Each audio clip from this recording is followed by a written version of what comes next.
Robert Smith is more than just the frontman of The Cure.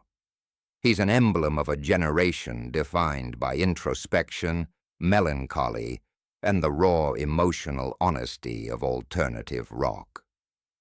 His signature appearance, from jet black eyeliner to disheveled hair, is instantly recognizable, but it's his music that truly speaks to people. Across decades, Smith has explored themes of love, loss, and existential questioning in ways that feel deeply personal and relatable. What sets him apart is not just his sound, but his philosophy on music. He believes in authenticity above all, celebrating songs born from lived experiences rather than crafted personas. This perspective shaped not only his creative output, but also the way he perceived his contemporaries in the music world. Through his eyes, one could measure a musician's worth not by fame or polish, but by the sincerity and vulnerability in their work, creating a standard few could meet. Morrissey, poetic melancholy or theatrical expression.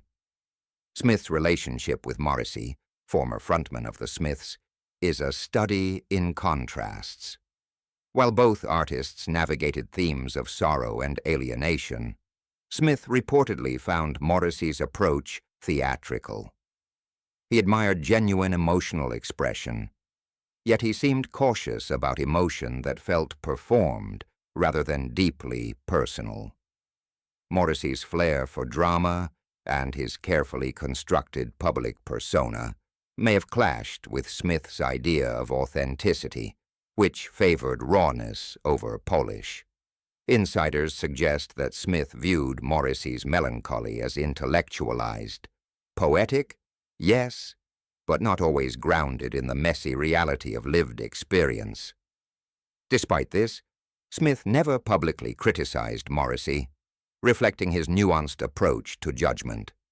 He evaluated artistry internally, rather than through public confrontation.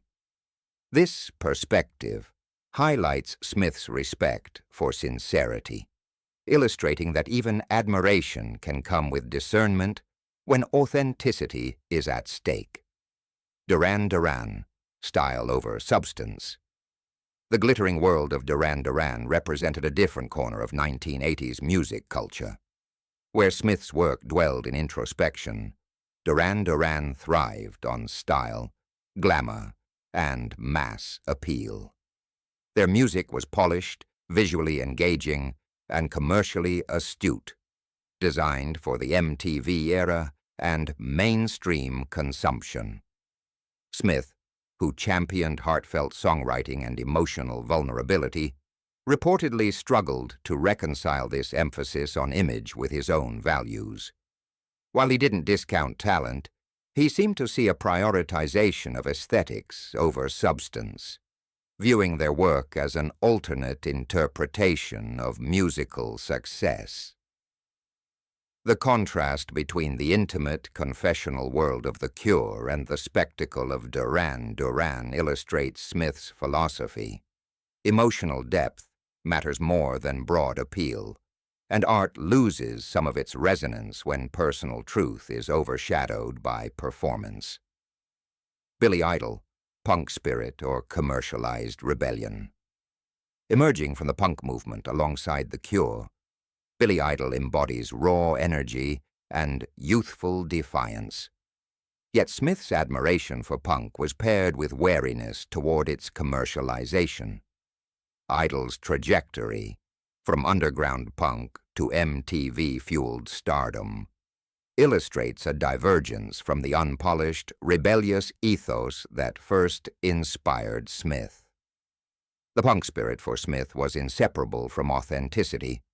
Any perception of calculated rebellion or image-driven success could feel like a compromise. Idol's music and persona, while undeniably captivating, represented a different interpretation of punk values, a path that prioritized spectacle and marketability over personal expression. Smith's stance was not an attack on Idol, but a reflection of his own principles. emotional and artistic honesty, even at the cost of mainstream recognition, was more valuable than commercial validation. Madonna. Strategic genius versus personal vulnerability. Madonna's influence on pop music is monumental, built on ambition, reinvention, and careful calculation. Smith recognized her talent, but reportedly found her methodical approach at odds with his emphasis on vulnerability. Madonna's work is meticulously crafted, balancing artistry with strategy and global appeal. Smith, who prized honesty and intimacy, may have perceived this approach as emotionally distant, less a reflection of personal truth than a demonstration of calculated skill. Her success exemplifies the difference between artistic craft as a personal outlet and as a career-driven strategy. This distinction matters deeply to Smith, whose admiration is reserved for those whose art bleeds personal experience. In this context, Madonna serves as a symbol of the tension between artistic integrity and commercial acumen, a tension Smith navigated thoughtfully in his own career. George Michael. Polished heartbreak or visible scars. George Michael's music resonates with beauty, technical skill, and emotional clarity. Yet Smith reportedly viewed his style as less raw, preferring songs where vulnerability is obvious and unpolished. Michael's work is smooth, precise, and emotionally accessible, but it lacks the jagged edges that Smith associates with authenticity. Smith's artistic standard favors music that bears the scars of life, tracks that carry evidence of struggle, imperfection, and personal reckoning. In contrast, Michael's interpretations, while masterful, may feel sanitized in comparison, highlighting a divide between technical finesse and emotional grit. Smith's critique is subtle. It's not about talent or emotional resonance in the abstract, but about the way emotion is embodied in music. For Smith, the marks of lived experience are crucial. They create a bridge between the artist's inner life and the listener's understanding. Bono. Theatrical advocacy versus intimate artistry. Bono occupies a world of stadiums, activism, and grand gestures. His public persona is defined by social consciousness and performance on a massive scale. Smith, on the other hand, favors subtlety, introspection, and quiet emotional honesty. While he admires the substance of Bono's messages, the delivery, the spectacle and overt declaration, runs counter to Smith's ideals. Intimacy in music, the sense of a personal confession or emotional transfer, is central to Smith's work, and Bono's approach emphasizes universality over personal revelation. Smith's perspective illustrates a broader philosophy. Meaningful content does not guarantee authenticity, and the medium of expression can shape the perceived sincerity of a message. Bono represents a different model of artistry, one rooted in public engagement and global narratives rather than private introspection, highlighting the diversity of approaches even among highly successful musicians. The ethics of artistic authenticity. Across these examples, a clear theme emerges. Robert Smith values honesty, vulnerability, and personal truth above all. His assessments of other artists are less about judgment than about alignment with his principles. Sincerity for Smith is not just an artistic choice, but an ethical stance, determining how deeply music can resonate and endure. Whether evaluating theatrical melancholy, polished pop, or stadium spectacle, he measures the impact of art by its honesty and relatability. This framework explains why he could admire technical skill while still feeling a disconnect with certain performers.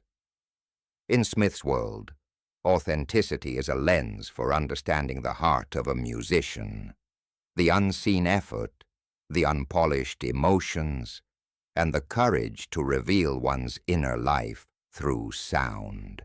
Respect without agreement. Despite his critiques, Smith rarely voiced harsh public judgments, illustrating a mature and thoughtful approach to musical evaluation. He respects the individuality of each artist, recognizing that different philosophies, styles, and paths to success exist. His discernment is personal rather than performative, rooted in observation and reflection. This approach allows him to engage with the music world thoughtfully, balancing admiration with honest critique. By valuing sincerity without dismissing difference, Smith demonstrates a nuanced understanding of artistry. One can appreciate talent and skill while acknowledging that personal philosophy may shape perception. This mindset reinforces his reputation as a musician who prioritizes depth and integrity over rivalry or sensationalism. Legacy of sincerity. Ultimately, Robert Smith's perspective offers insight not only into his personal artistic values, but also into the broader conversation about authenticity in music. His assessments reveal a commitment to depth, vulnerability, and the courage to express inner truths, highlighting the ways musicians connect or fail to connect with audiences. Whether examining the dramatic flair of Morrissey, the polished precision of George Michael, or the theatrical activism of Bono, Smith's lens remains consistent. Sincerity matters more than spectacle. Emotion matters more than image, and lived experience matters more than perfection. This enduring philosophy cements his place as a guiding voice in alternative rock, reminding us that even amid glittering success and global fame, the heart of music beats strongest when it is honest, personal, and unafraid to show its scars.